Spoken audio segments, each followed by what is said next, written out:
یہ دونوں جو ہے عربی کی ڈکشنریاں ہیں، یہ مصباح اللغات ہے، یہ القاموس الوحید ہے۔ یہ بھی ٹھیک ہے، یہ اس میں دیکھیں طرز کیا ہے، آپ نے کوئی بھی جو لفظ ہے عربی کا وہ جب اس کا ترجمہ دیکھنا ہو، جیسے اب یہ دیکھیں خاضہ، خاضہ یخوض خوضاً، کسی چیز میں کسی چیز کے اندر گھسنا، غرق ہو جانا، کسی کے اندر غور و خوض کرنا جسے ہم کہتے ہیں نا۔ تو اب دیکھیں اس میں ہم مانا دیکھیں خاضہ، یہ دیکھیں یہ نون لکھا ہوا ہے اس کے ساتھ، تو اس کا مطلب ہے یہ نصر ینصر کے باب سے ہے، خاضہ یخوض، یہ دیکھیں یہ بریکٹ میں لکھا ہوا ہے نا، اس باب سے ہے۔ تو خوضاً خیاضاً الماء داخل ہونا، گھسنا شراب کے ساتھ اگر ہے تو ملانا، خاضہ شراب ملانا، اور سختیوں میں کود پڑنا، خاض الغمرات فی الحدیث یعنی کہ یہ حدیث میں ہے، اور اسی طریقے سے مختلف یعنی چیزوں کے ساتھ استعمال ہوتا ہے۔ تو یہ بھی ماشاءاللہ بہت اچھی ڈکشنری ہے جو ہے نا، قرآنی اور حدیث کے جو ہے نا وہ الفاظ ہم نے ڈھونڈنے ہوں تو ہمیں جو ہے نا مل جاتے ہیں، یعنی کہ لیکن اس بندے کو مادہ پتہ ہونا چاہیے۔ کوئی بھی اب آپ نے لفظ ڈھونڈنا ہے تو اس کو، اب جو قلع ہے، قلع اکھاڑنے کو کہتے ہیں نا، اب وہاں پہ اگر ہو سکتا ہے یعنی کہ قالعون لکھا ہوا ہو، ٹھیک ہے، اکھاڑنے والے لوگ، یا اس طریقے سے یعنی کہ تقلعنا مثلا یہ ایک صیغہ ہے، ٹھیک ہے، تو آپ کو صیغہ پتہ ہونا چاہیے کہ اب آپ نے تا سے نہیں ڈھونڈنا، اب آپ نے دیکھنا ہے کہ فا عین لام کے کلمے کے مقابلے میں کون سے حرف آ رہے ہیں۔ تقلعنا، اب تقلعنا جو ہے وہ جمع مؤنث مخاطب کا صیغہ ہے کہ تم سب عورتوں نے اکھاڑا، ٹھیک ہے، تو اب یہ جمع مؤنث مخاطب کا صیغہ ہے، تو ہم اس میں دیکھیں گے تفعلنا کے وزن پہ فا عین لام کے مقابلے میں کیا آ رہا ہے، قاف لام عین، تو اب اس کی ہم یہاں ڈھونڈیں گے۔ اب دیکھیں اس میں ایک تو یہ آ رہا ہے باب، ٹھیک ہے، قلع، فا سے آ رہا ہے، فتح یفتح کے باب سے آ رہا ہے، قلع یقلع، قلعن اس کا معنی ہوتا ہے جڑ سے اکھیڑنا، یہ ہو گیا۔ اب دوسرا آپ دیکھیں قلیع، قلیع سے آ رہا ہے، سمع یسمع سے آ رہا ہے، تو قلیع یقلع سے کیا معنی ہوگا، سوار کا زین پر جم کرنا بیٹھنا،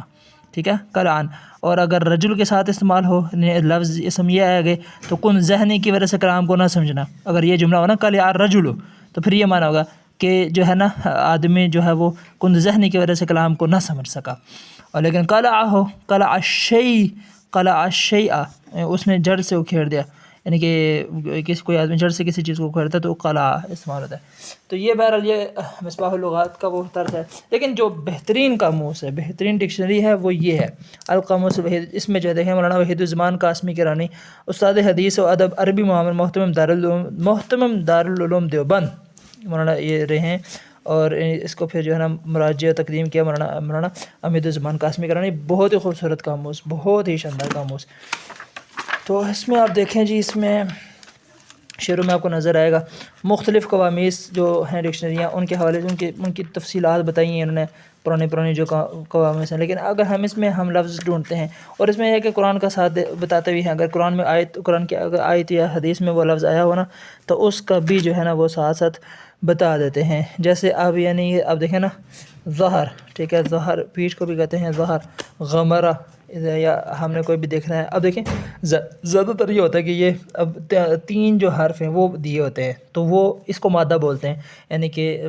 جو ثلاثی مجرد کے واب سے یعنی کہ جو بھی افعال وغیرہ آئے نا، تو ہمیں اس کا وہ مادہ پتہ ہونا چاہیے، تو پھر ہم جو ہے وہ ایزیلی جو ہے نا ہم نکال سکتے ہیں۔ جیسے اب دیکھیں مزاح کرنا جو ہے نا، اب مزاح، ٹھیک ہے، یہ کون سے باب سے ہے جی، یہ ڈیش لگا کے انہوں نے اوپر زبر لگائی ہے، یعنی کہ مزاح ماضی کا انہوں نے دیا ہوا پورا، لیکن ساتھ جو ہے نا انہوں نے وہ کیا ہوا ہے زبر لگا کے بتایا ہوا کہ یہ فتح یفتح باب سے ہے، مزح یمزح ہوگا اس کا، تو مزح اب آپ مضارع آپ خود بنا سکتے ہیں، یمزح یمزحان یمزحون، ٹھیک ہے، وہ ایک مرد مزاح کرتا ہے، وہ دو مرد مزاح کرتے ہیں، وہ سب مرد مزاح کرتے ہیں، تو مزاح کرنا، دل لگی کرنا، ٹھیک ہے۔ یہ اس طریقے سے جو ہے نا یہ ہم ڈکشنری کے ذریعے سے ابواب کا بھی ہمیں سمجھ آ سکتا ہے، چیزیں جو ہے نا بہت ساری، بہت فائدہ ہوتا ہے بندے کو اگر ڈکشنری اس کے پاس ہو اور اس کو بندہ دیکھتا رہے وقتاً فوقتاً، تو بہت سارے عربی کے الفاظ ہمارے ضبط میں آتے رہتے ہیں، اور عربی زبان ایسے ہے کہ ہزاروں لاکھوں الفاظ ہیں اس کے، تو وہ ایسا نہیں ہے کہ ایک دم بندے کو یاد ہو جائے، پریکٹس کرتا رہتا ہے بندہ تو اسے۔ اب جو ہے طعیمہ، ٹھیک ہے، طعیمہ، اب یطعم یطعم، یہ دیکھیں یہ زبر لگی ہے، طعیمہ یطعم باب سے، سمع یسمع باب سے، تو طعیمہ یطعم طعما، یہ اس کا مصدر ہے، طعم، طعم کسی کو کہتے ہیں کھانا، چکھنا جو ہوتا ہے نا مصدر، تو اس کا جو اردو میں ترجمہ تھا اس میں ہمیں کہا تھا نا کا مطلب آتا ہے کھانا چکھنا اس طریقے سے، تو طعمہ۔ اچھا اب طعمہ کے ساتھ اگر یہ لگا ہو یہ اسم طعم الغصن او الفرع، تو اس کا کیا مطلب ہوگا؟ شاخ کا دوسرے درخت کی شاخ کا قلم قبول کرنا، پیمند لگ جانا۔ اگر ہو طعم الشیء منہ، تو اس کا ہوگا منہ کے اگلے حصے یا سامنے کے دانتوں سے کھانا چکھنا، یعنی کسی چیز کے بارے میں ہم کہنا اس نے کوئی چیز کھائی، ٹھیک ہے، کوئی چیز سے آتا ہے تو طعم الشیء، طعم فلان یعنی کہ طعم خبزا، تو اس نے کھانا کھایا، یعنی کہ اس کے کھانے کو اپنے دانتوں سے چبایا کھایا۔ تو بہرحال یہ طریقہ ہوتا ہے، آپ نے کوئی بھی قاموس دیکھنی ہے تو آپ کو جو ہے نا وہ مادہ پتہ ہونا چاہیے، کوئی بھی آپ افعال ہے، پھر مادہ آپ کو پتہ چل جائے، مادہ آپ کو پتہ چل گیا تو آپ یعنی کوئی بھی اس کا صیغہ ہے، جمع مؤنث مخاطب کا ہے، جمع مؤنث غائب کا ہے، وہ تو بنے بنائے ہیں، اس کا ترجمہ تو آپ کو پتہ ہے کہ وہ تو پھر آگے آپ ترجمہ اس کا جو ہے نا وہ خود سے ہی آپ کر سکتے ہیں۔